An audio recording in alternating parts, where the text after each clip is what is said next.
Alors, nous sommes le jour 16 de la campagne électorale et je suis à Charlesbourg, dans la ville de Charlesbourg, le comté de Charlesbourg. C'est un comté qui est occupé par le député Michel Pigeon, qui est à nouveau candidat à l'élection générale du 4 septembre prochain. J'ai rencontré des militants ce soir dans un restaurant de Charlesbourg, une soirée très agréable. Et la journée ce matin a commencé tôt à Montréal, où nous avons annoncé, nous, l'équipe de Montréal, notre politique pour la ville et la grande région de Montréal. Au cœur de cette politique, il y a un soutien au développement de Montréal, fidèle à ce que nous avons fait dans les 4 dernières années. La salle symphonique, par exemple, le quartier des spectacles, les projets d'infrastructure, quand on pense à la rénovation, par exemple, de l'échangeur Turco, mais également les autres grands projets d'infrastructure.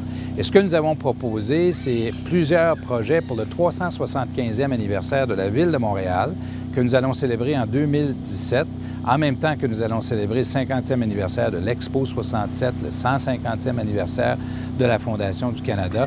Et il y a toute une série de projets d'infrastructure que nous allons justement encourager, appuyer pour souligner cet événement-là et qui sera un legs pour la Ville de Montréal.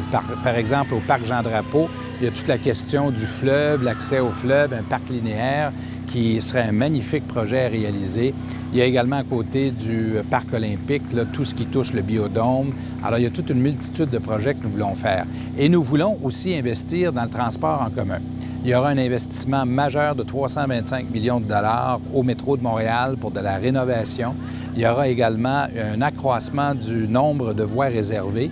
Nous allons ajouter 300 km de voies réservées dans la grande région de Montréal qui s'ajoutent aux 180 qui sont déjà programmées. Ça veut donc dire 480 km de voies réservées pour faciliter la circulation également dans la région de Montréal. Alors, vous avez là quelques-uns des grands projets. C'est un 500 millions de dollars en tout que nous allons investir pendant les 4 prochaines années.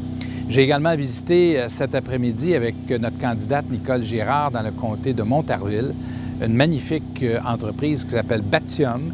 Eux font des batteries pour des voitures, des piles pour des voitures et 100 de leur production est exportée vers la France. En fait, exportée vers un projet à Paris qui s'appelle Autolib, qui est un projet similaire à Vélolib. C'est-à-dire, Vélolib a inspiré aussi les Bixi à Montréal, c'est-à-dire c'est des voitures qui sont stationnées à Paris et qu'on peut utiliser pour un montant qu'on paie. Et les batteries viennent du Québec. Ils sont fabriqués chez nous suite à un investissement de la compagnie Batium, un investissement de plus de 178 millions de dollars que nous avons appuyé également pour la réalisation de bien au-delà de 200 emplois. Alors, les voitures électriques, ça fait partie de ce que nous voulons aussi pour la grande région de Montréal, puisque nous allons mettre en place 2000 bornes de recharge à travers tout le Québec, surtout dans la région de Montréal. Et ces voitures électriques, nous les voulons également pour tout le réseau de taxis à Montréal. Alors, dans le plan de Montréal, en lien justement avec ces batteries-là, nous avons proposé un programme de conversion des taxis de Montréal vers une signature de voitures électriques.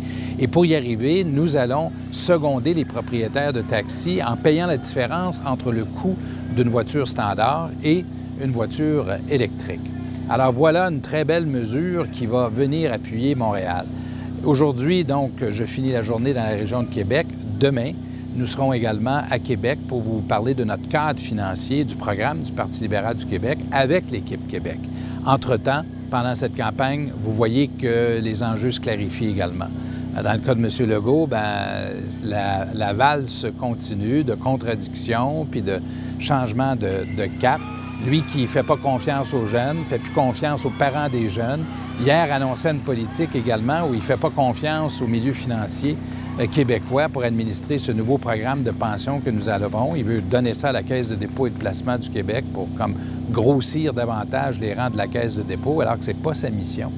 Et nous préférons à la place avoir un gouvernement qui va continuer à mettre l'accent sur l'emploi et l'économie, certainement pas les divisions de Mme Marois, qui s'est empêtrée dans un débat sur le crucifix à l'Assemblée nationale, oui ou non, alors que, dans le fond, on comprend, chacun d'entre nous, qu'il y a un impératif au Québec, c'est la création d'emplois, c'est l'économie, c'est d'avoir un gouvernement qui se tient debout, qui va être stable, surtout dans un contexte d'instabilité mondiale.